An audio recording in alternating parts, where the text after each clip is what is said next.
And without further ado, I am going to now introduce our first keynote speaker.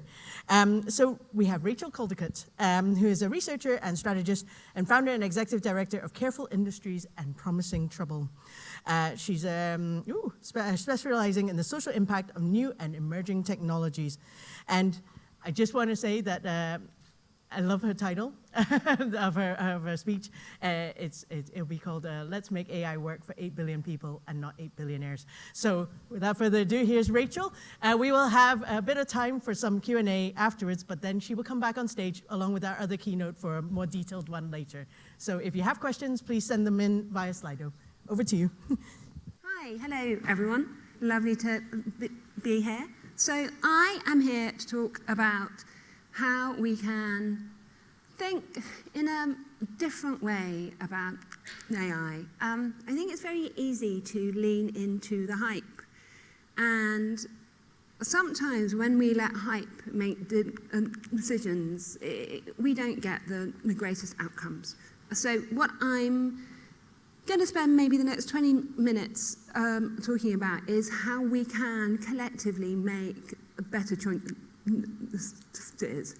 Which means that if you're hoping for this, I'm going to give you like 5 seconds to run out now, because I'm going to be talking about completely the opposite. And so rather than moving fast and breaking things, it's like, how do we make careful choices to do things in an inclusive, sustainable way?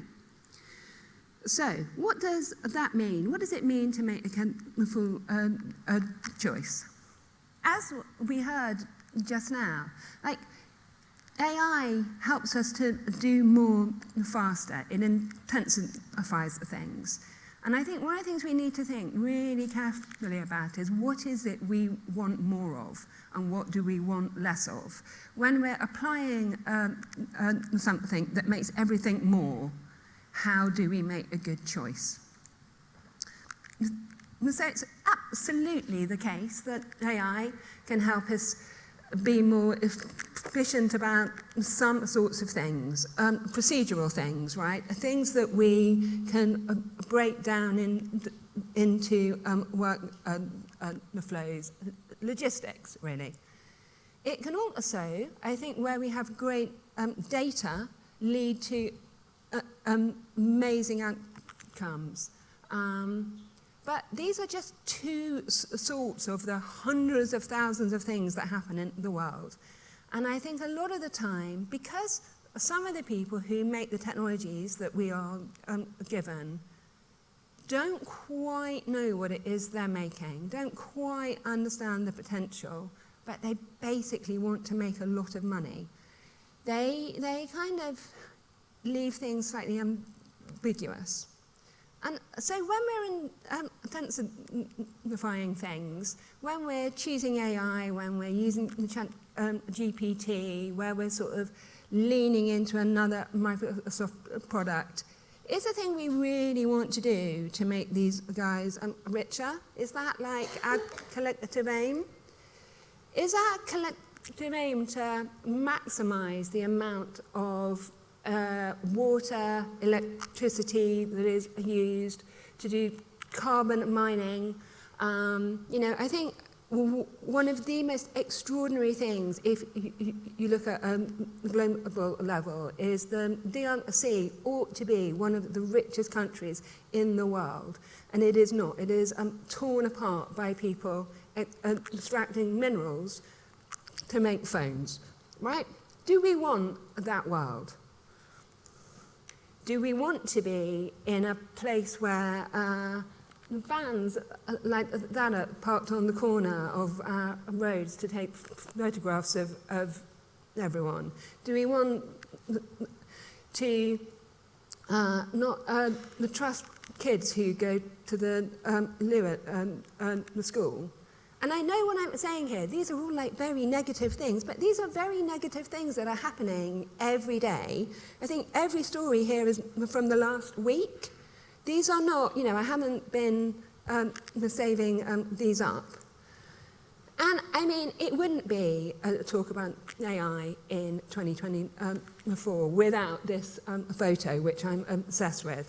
Right, so if we just think for a moment about an extraordinary thing that happened, which is that 5 photo agencies put out a kill notice on a picture issued by the most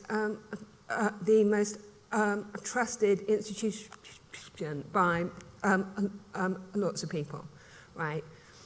Just thinking about what that does to how we think about the kind of information we have, how we're making choices. This year, 2 billion people will vote in elections. How does anybody know what they're looking at? And lastly, it's like when we are choosing to intensify, when we're choosing to like put extra money in the pockets of those 8 guys, are we really wanting to normalize like the worst things that happen in society? And so while it is great, yeah, to be, I don't know, doing a spell check and automating certain things, what is the cost when we do those things, yeah? And I think while there are lots of extraordinary things that can happen when we use technology well, the other thing that is really important to remember is if something is broken, we can't put an algorithm on it and mend it. It doesn't like really work like that. What will happen is we're more likely to make it worse. And so what if rather than we thought about AI as this kind of incredible imminent force that was going to sweep everyone and everything away and take away everyone's jobs and whatever else is happening. If we thought about it as a scarce resource, as something we were only going to use when we really needed it, when it would really make a thing better, when it was worth the water and the energy, yeah? And I think if we think about it like that, I think it's less scary, right? There's something about like the wave of hype and the idea that there are certain people saying, if you're not doing it, you're missing out. That really, what are their incentives, and is that true? And so what I like to talk about is an approach that is more like just enough, right? What is a sort of sensible, moderate approach? And I know that like that is not the sort of language you get in Silicon Valley. It's not the kind of language that gets people to give you billions of pounds to launch a rocket into space. But it's how most of us live our lives most of the time. We want to make the best of the good things, minimize the bad things, and look after the people and the planet, right? And I think there's no reason AI should be different to that. So I'm going to shift now into like what that means practically. I've been a bit sort of doomy, but how can we think about that and do practical things? And so the first thing I'm going to say, it's okay to say no, which in certain rooms I'm in, that can be quite controversial. Sometimes yes is the answer, but it isn't always. And I think this to me is like really important. So the fear of missing out, right, is not a strategic choice. It's like the fear of missing out is like, it's like anxiety. And like if anyone here is a parent, right, can you think of like times you're talking to the kids and you say things like, just because such and such is doing it doesn't mean you have to do.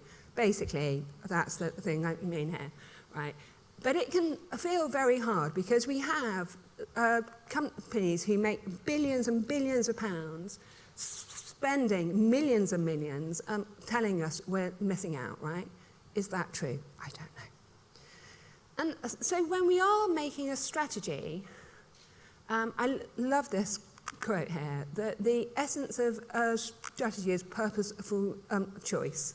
And you know you've made a good choice if the opposite is also true, right? So what are the good choices we can make when we think about AI? So I've got like 3 things to bear in mind, and then I've got 5 ways of working.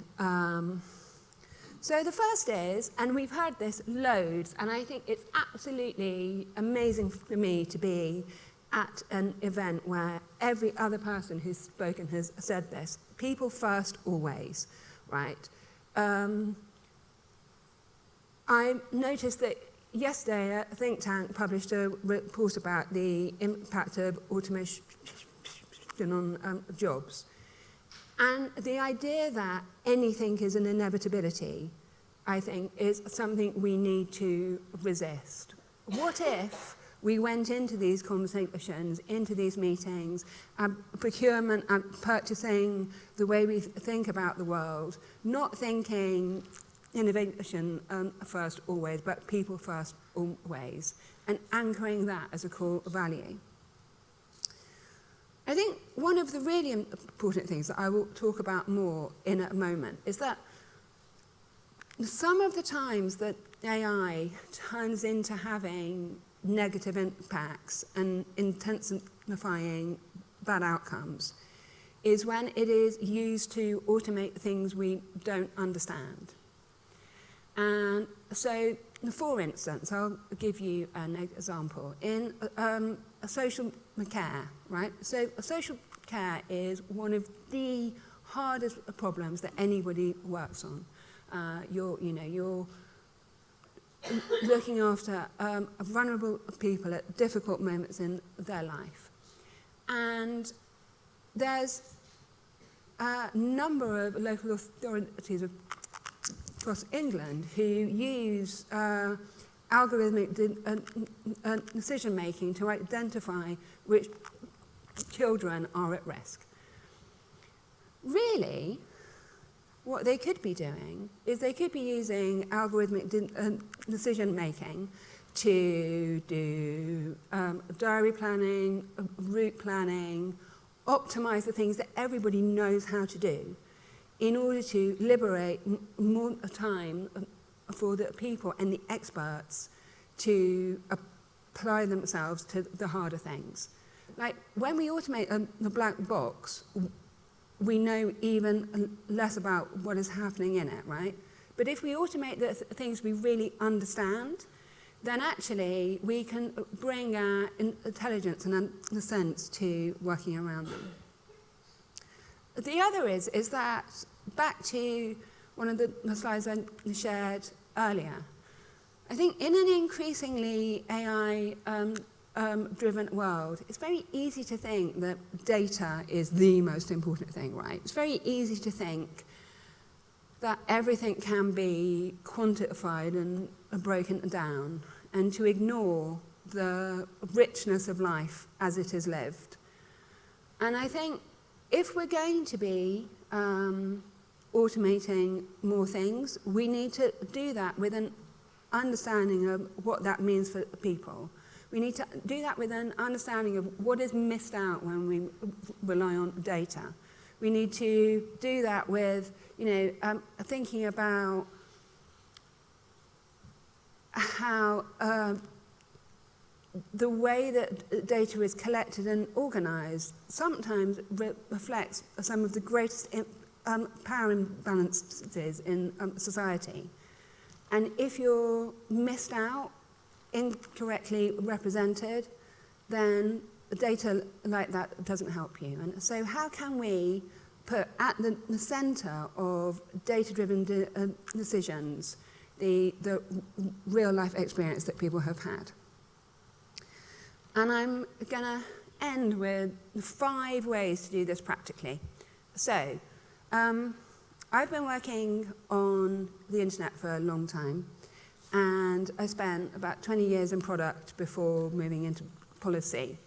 And one of the things I'm really keen on is helping people who make things make better applied practices, right, to sort of break down the mystery of things into practical steps.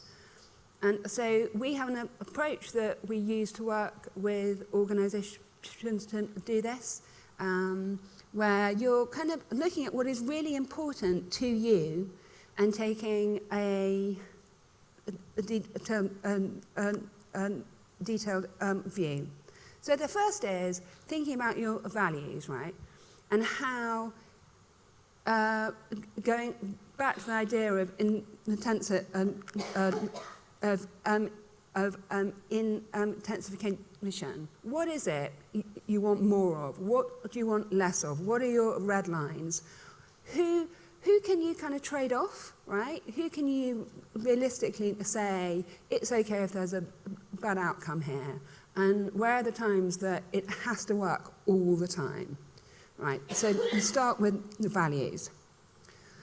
The next is, I think a lot of the time when we're being sold things, when we go to like the trade the shows or people come and tell us about their amazing products, it's very easy to think that a piece of technology can be a certain get at the beginning of your organization and way of working.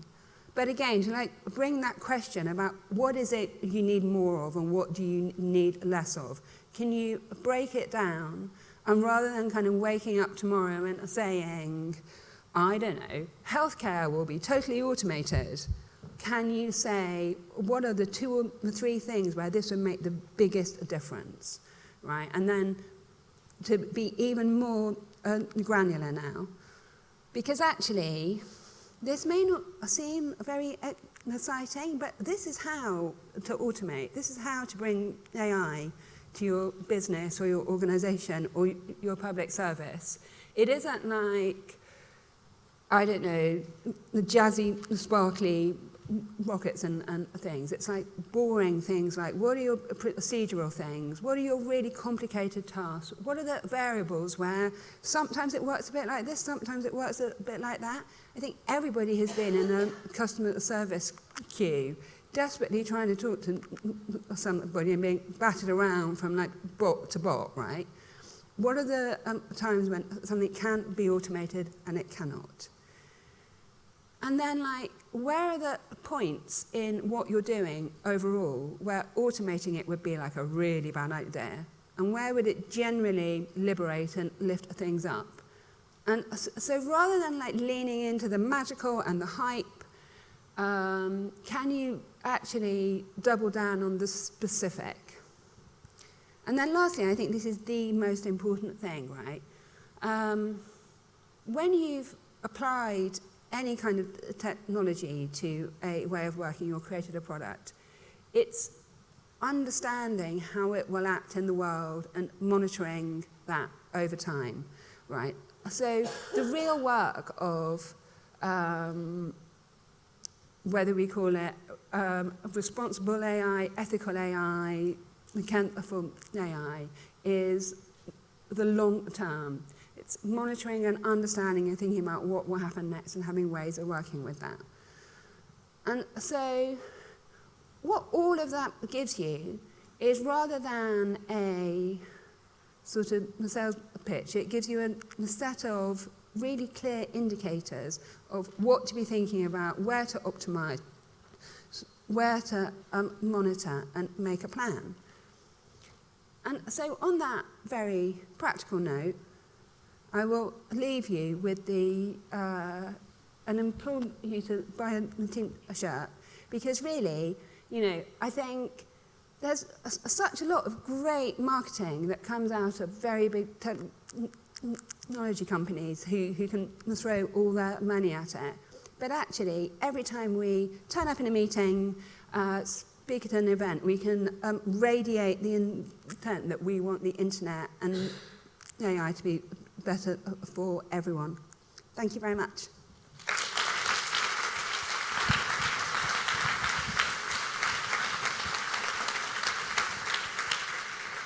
Thank you very much, Rachel. That's brilliant. We have time for one question for now for Rachel. However, Rachel will be back on stage along with our next keynote for a more detailed and a lengthier Q&A session. So any questions in the room, please raise your hands. Oh, yes, we have someone here. Welcome, if you can, the gent with the yellow hat. Could you please introduce yourself and please? Hi, my name's Graham Clark. I'm a head of our creative agency. We are in the midst of this exact problem. My job is to think and ideas and for clients and solve problems. I would say we are embracing it quite a lot at the moment, but also trying to guardrail against job losses, against, as you say, ideas just being kind of thrown at a wall as opposed to actually thought through. And I just wanted some, I suppose, from your perspective, how best you think you implement that into an industry that is driven by idea generation. So it's kind of a slightly different thing as opposed to, it's maybe the same answer, but yeah, just. So for me, with people that we work with, the thing I always say is hold on to the thing that you are best at. The thing that makes you like nobody else, don't give it away, right? And I think there's this tendency to give away the things we're great at to the co-pilot or the GPT, right? You know, there are things that make your work special and amazing will become even more special and amazing in the sort of data-fied, samey gloop of generated content. But to do that, I think you have to hold your nerve.